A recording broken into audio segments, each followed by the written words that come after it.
ఈరోజు అంగన్వాడీ గురించి మనం మాట్లాడాలనుకుంటే అధ్యక్ష, తల్లి తర్వాత తల్లులుగా అంగన్వాడీ కార్యకర్తలు మనకి పనిచేస్తున్నారు అధ్యక్ష. ఎందుకంటే ప్రతి ఒక్కరికి కూడా పాఠశాలలకి సెలవులు ఉంటున్నాయి కానీ, వేసవి సెలవులు ఉంటున్నాయి కానీ అంగన్వాడీలకి సెలవులు అనేటివి లేవు అధ్యక్ష. అదే విధంగా ఆర్థిక ఉష్ణోగ్రతల మధ్య విధులు నిర్వహించాల్సిన పరిస్థితి ఉంది అధ్యక్ష.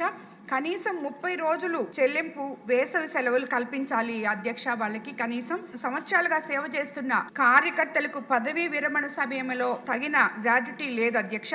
దీర్ఘకాల సేవ చేసిన వారి భవిష్యత్తు భద్రత స్పష్టంగా ఉంచాలని చెప్పి కూడా కోరుకుంటున్నాను అధ్యక్ష.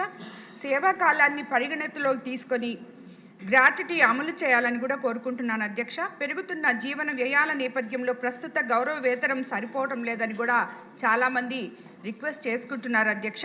కనీస వేతనాల చట్టానికి అనుగుణంగా దశల వారీగా వేతనాలు పెంచాలని వాళ్ళు కోరుకుంటున్నారు అధ్యక్ష.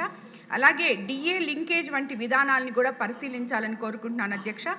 ప్రమాద బీమా అమలు పూర్తి స్థాయిలో జరగాలని కూడా కోరుకుంటున్నాను అధ్యక్ష. అలాగే గౌరవ వేతన ఉద్యోగులుగా కాకుండా కనీసం సెమీ గవర్నమెంట్ హోదా ఇవ్వాలని కూడా వాళ్ళ కోరిక అధ్యక్ష.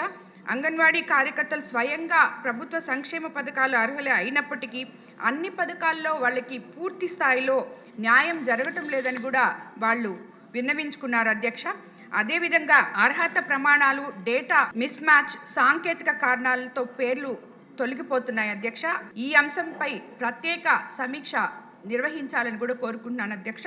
అలాగే ఎస్హెచ్జీల బలోపేతం, స్వయం సహాయక సంఘాల ఉత్పత్తుల బ్రాండింగ్, మార్కెటింగ్, ఎగుమతి అవకాశాలు కూడా కల్పించాలని, మహిళా వ్యాపారులకు ప్రత్యేకంగా ఈ మార్కెట్ ప్లేస్ ఏర్పాటు చేయాలని, స్థానిక ఉత్పత్తులను ప్రభుత్వ కొనుగోలు విధానంతో ప్రాధాన్యత ఇవ్వాలని కూడా కోరుకుంటున్నాను అధ్యక్ష.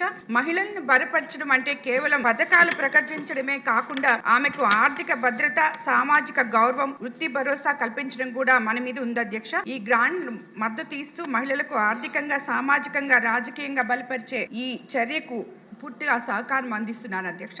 ధన్యవాదాలు అధ్యక్ష.